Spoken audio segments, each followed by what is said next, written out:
My name's Morven Macbeth. I've been working with Imitating the Dog for nearly 15 years now, a long time. I'm an actor, a performer, a theatre maker. I work freelance as a performer, but I work consistently with Imitating the Dog. That's me.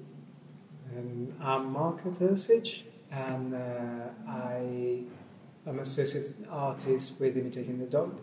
I've been working with the company and supporting them with the work for more or less 3 years, 2 years, more or less. And I work as a freelancer as well, and I'm working between performance design, tech, and set design, production design. The company, since its inception, will be 21 years old next year. But the company has always explored the relationship between the recorded and the live. And since 2005, more specifically, the relationship between cinema and theatre. We're very interested in the gaps in between those two mediums. We're interested in failure, particularly, where theatre succeeds, where theatre fails, where cinema succeeds, where cinema fails. Playing with an audience's expectations about what cinema does or should do on an expectation level, and from a theatre audience, what are they looking for when they go into a theatre? What is it about that live quality that they desire when they go to a theatre as opposed to their desires when they go to the cinema? So we play with the space in between. Going back to the notion of failure, there's something, it's almost a metaphor for the way that we live our lives. As human beings, we're doing our best, most of us, the whole time, to lead good lives, to lead good, honourable, decent lives. But we fail because we're human, and we mess up the whole time because we're human. But it's that endeavour to do our best, to heroically try and strive to make our lives great.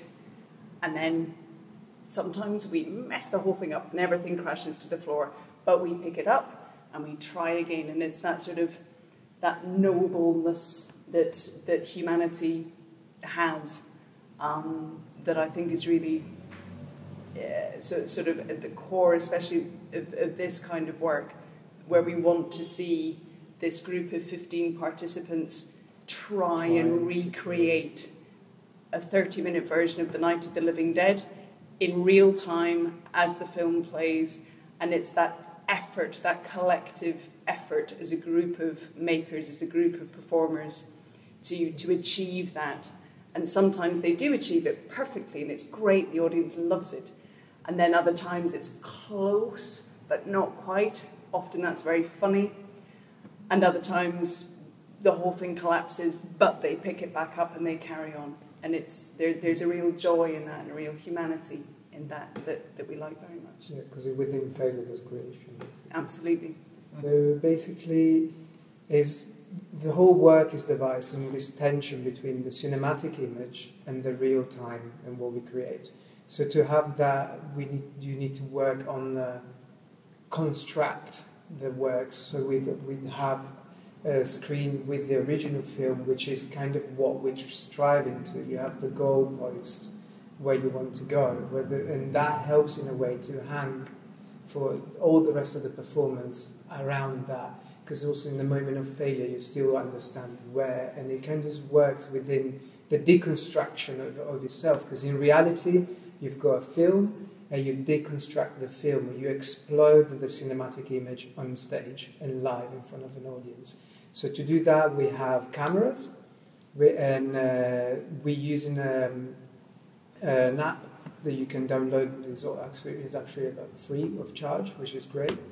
And it's an app that allows through a network, by being connected to the same network, to send the signal to an iPad, which then that will be like in a television studio.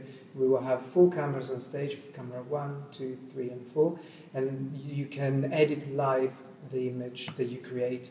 So the group as an ensemble piece, before saying, is kind of like a choreography. You choreograph a piece that wants to recreate this film that's been cut, 60 years ago, pretty much? 1968 it was made, yeah. So it's been cut 60 years ago. So you try to emulate those cuts by sending signal through the iPad on camera 1, maybe we jump on camera B and 3 and 4. And is this tension as well? There's like the seamlessness of a film is juxtaposed with the live struggle, because it's what it is all about. It's basically this tension that we create on set, and the fact that we can use iPhones, which is super basic. Like years ago, not even many years ago, just like 4 years ago, it wouldn't have been possible. We would have had to hire cameras. You need to have to hire tripods, have dolly track, cables. You have cables everywhere. Whilst now we have this freedom to have a device that can be easily sourced, and you can do much more. You kind of got more freedom in movement and more freedom in devising. That before it would have been like, is the cable reaching? And we got the very basic practicalities that sometimes inform the way that you would devise the piece. So, the workshop we start was generally when we picked a workshop like this, where we've got a group of people working towards, in a set of time, towards recreating a film. You have to start pragmatically from presentation, of course, and since we're working with a projected image of a film, you have to start to do the unpicking work of breaking down the film into storyboards by group. Then each group will have to start wrestling a bit with the idea of like, how do I work around me as a performer? What's my relationship with the camera? And what's the relationship with the camera in terms of space, and in terms of devising the space then we will have as a performance area. So that's just what we are at the moment in the process of doing. And then progressively, it's like as a group finding the choreography. It's probably the easiest way. It's like a choreography, really, because it is everything will have to slot into each other. It's like a cogwheel. So you have the element of camera, you have 4 cameras, and it's very practical, and it's about having creative solution to practical problem of recreating a show. And everything informs the other. It's not like a theatre show, like more canonic theatre show where you will have the costume designer, the set designer that comes in and you see the rehearsal. Because here at the moment, at the beginning, you don't even know what you're going to need. We might need a car, we might need a box, we might need... And that is like how you create the set itself and the scene itself, the layout of the show is auto-generated by the rehearsal room. So it's very much concentration of energy and people and a technical aspect during the rehearsal process. So the devising of the piece itself. So the piece itself really is the act of creating something else off the back of something that's already been filmed and done. So it's literally, when we say about failure, it's about it's this act of struggle, this act of creating from something you create another piece, and the piece is a metaphor for many other elements. And a genuine collaboration. Yeah, and it sort of reflects the way that Imitating the Dog as a company makes work.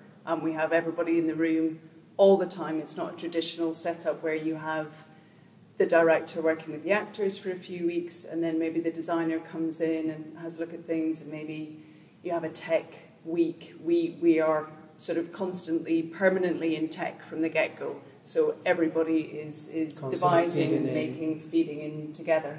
And this process reflects that very strongly. Somebody may have come to the workshop thinking, well, I'm an actor, so I'm going to act. And they find themselves being a filmmaker, being a set designer, being a model maker. But that's part of the aim of the project, is to surprise people as they discover things creatively within themselves that they may have not thought they could do or that they didn't expect to do when they turned up on day one. Mm-hmm. I find it very joyful, genuinely really moving when you see a group of people surprise themselves when they get to grips with the technology and you see them start to make, and you see them start to come up with ideas and realise, you know, we can kind of stand at the back of the room and watch the whole group, and you can see the delight on people's faces as, so that works like, I see. And they understand the process, and you can see almost, you know, their brains firing, coming up with solutions for problems. It's just, it's great. I love it.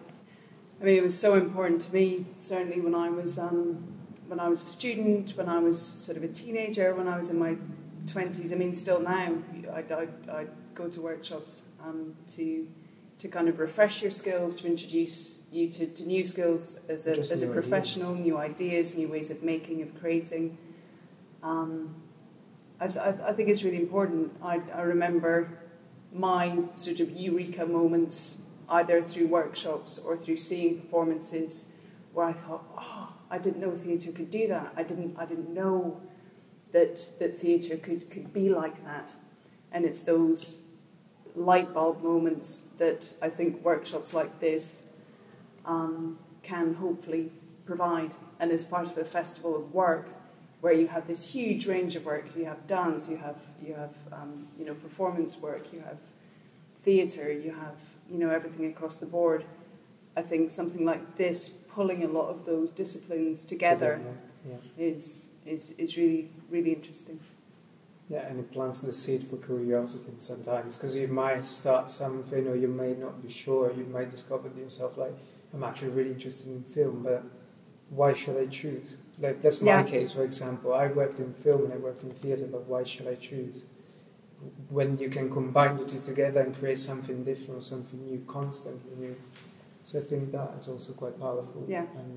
And also just traveling and meeting people from all over the world. And for us, it's an amazing opportunity to be here and like get to know like a Brazilian way of life, a Brazilian way of thinking, or even the creativity, the creative input that people from the other side of the world can give and contribute. Yeah.